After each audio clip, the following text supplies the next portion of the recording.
I guess we're all familiar with the feeling of loneliness. It's unpleasant and painful. It can happen when you're alone, as is mostly the case, but it can also happen when you're with other people. I think you guys already know how bad it is for your health. Some people who are lonely are more prone to the risk of depression, substance use disorder, cardiovascular disease, high cholesterol, and high blood pressure. It's definitely not sunshine and rainbows. Loneliness has been present for a long time. Even in the earliest surviving work of written literature, the Epic of Gilgamesh, it dealt with the theme of loneliness. It's the first thing that the biblical god named not good, and in the present day, people think it has been increasing even though some critics disputed the claim. This video will be quite personal, and it won't be like my other usual video where I talk about things in general. This video is mostly made for me, I guess, and I hope someone out there can relate to watching this. So yeah, just a disclaimer. For the most recent part of my life, I've always been alone. It didn't used to be that way though. During elementary school, I wasn't really alone. It was one of the best periods of my life because I had a lot of friends. It's so much easier to have friends when you were little because you didn't have many differences. All little people cared about was having fun and playing around. When we get older though, we developed our own interest. Our personality differs and we kind of develop our own views toward the world. People tend to get more political and sometimes they shame you for liking certain things that they didn't like. And yeah, I guess it gets more difficult to connect with each other as we get older due to our differences. I don't know if I like being alone. I used to be so talkative and I think people used to like me a lot. Not that they don't like me now. And they saw me as this outgoing boy who always runs his mouth about the death scenes in Final Destination or someone who has obsession with snow, earthquakes, and tsunamis.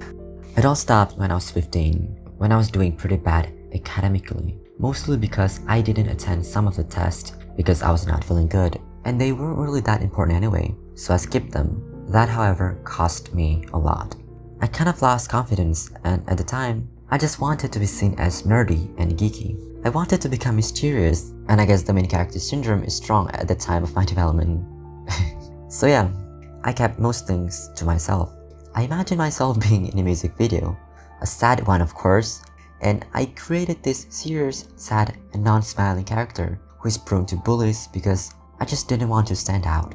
Even when one of my teachers made a funny joke, I didn't laugh because I didn't want to break character, even though I wanted to laugh. It was ridiculous and funny. However, the phase ended and I wanted to change my character back, but it seemed to stick with me. I guess that's how I ended up being quiet most of the time. Since then, I was always alone and I didn't mind it. Being alone to me means freedom.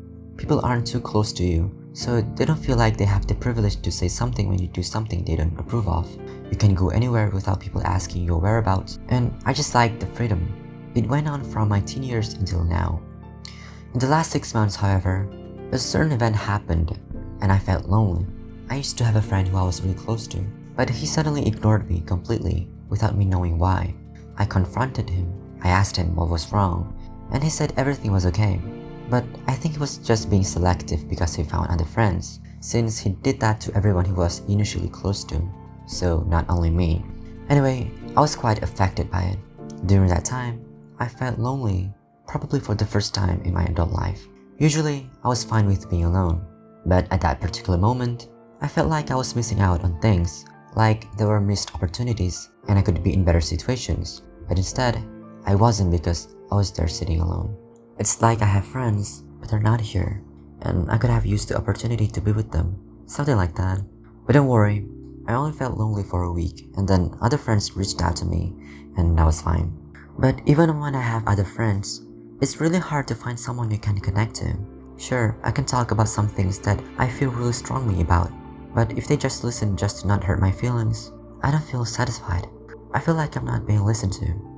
Luckily, I do have friends that listen attentively to what I say, but these friends who are interested in the things I said mostly deal with their own problems and demons. So it's really hard to go out with them, and they're very introverted. So I don't really blame them for not wanting to go out as much. I mostly talk about the things I talk here because I think the stuff that I'm talking about is interesting or important enough to talk about. I don't like talking about the things I don't find value in. What's your favorite color? How many siblings do you have? Do you like chocolate? I mean, if people are passionate about the things that they talk about and can elaborate on why they like those things, I guess it would be really fun to talk to them. But I think most people are not interested to get too deep into those topics, and when they talk, they do it out of being polite. I don't really do that though, so usually I just stay quiet. From time to time though, I would find people that are interested in it, and having a conversation with them would be a blast. But I guess I have another problem. I'm quite introverted. I sometimes don't feel like meeting people even though I do like talking, so I'm in a constant dilemma. Anyway, don't feel bad because I'm not really socially awkward. If I want to go out, I can just reach out to my friends, and I guess we can just go out. So there's no issue here, only me. I just want to emphasize that it's really hard to find people that get you, and I guess that's what they call a lack of meaningful relationships. Loneliness can be caused by many things: cultural, existential, relationship loss, situational, internet, and genetics. And I think I'm suffering from the lack of meaningful relationships. I think genetically, I'm quite lucky because I rarely feel lonely. And like I said, I was fine with being alone, always assumed I'd be alone in the future, and I didn't really struggle with it. This year though, that changed. I met some people. I guess I care enough about them, and now I don't want to be alone anymore. And it's just so painful to be alone sometimes. I don't know if I have some weird attachment style or whatever, because I've always thought I didn't need anybody because I can survive on my own. I even wanted to try living alone during the start of the pandemic because my friend said it totally messed with his mind living alone. I wanted to try it because I think I can survive being on my own. And even if I'm affected by it, I wanted to challenge myself to do something useful during these times of solitude. Now, however, I'm learning a lot about myself, discovering things I never thought I had, and I'm treading the road I never thought I would. I'm learning about my emotions, and more importantly, others. I used to think I was good at reading people and catering to their emotions, until I met certain other people who are so much better than me, and I would say that they're quite emotional people. Over periods of time, I developed this belief that people with too much emotions are irrational. I mean, I still believe that in a way.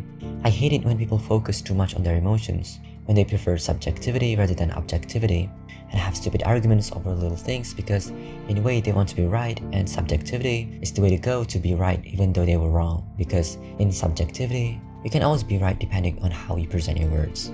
So, arguing with them is very hard, and I avoid showing emotions. I let people show theirs, but I never really show mine. But I can't do that anymore. I have people that I care about, and emotions are a part of being human. So, I have to explore this treacherous path of emotions that is long overdue because I care about them. And I guess it means I care about myself too. I'm not saying that emotions are the core of what it means to be human and that we should follow it blindly. No, I still value rationality over emotions. I think humans are known for other things too, like ingenuity and being rational, and also knowing when to follow emotions and not. But along this journey that I made, I uncovered so many things about myself that I never thought I had, like how my upbringing, which I thought was good, could affect my relationship with other people, and just how a bunch of other things that I thought I had no issue with turned out to manifest itself in different ways in my adult years. It's quite crazy. Anyway, we love to think that we have free will, and that the consequences that we either suffer or enjoy depend on our actions.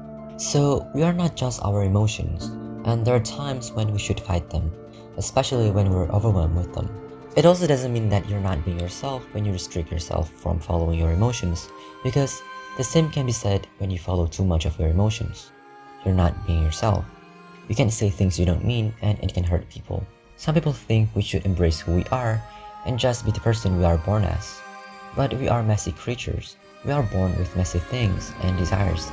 So, I think when we have the opportunity to improve, we should, and in a way, it gives freedom to us to be the person that we want to be.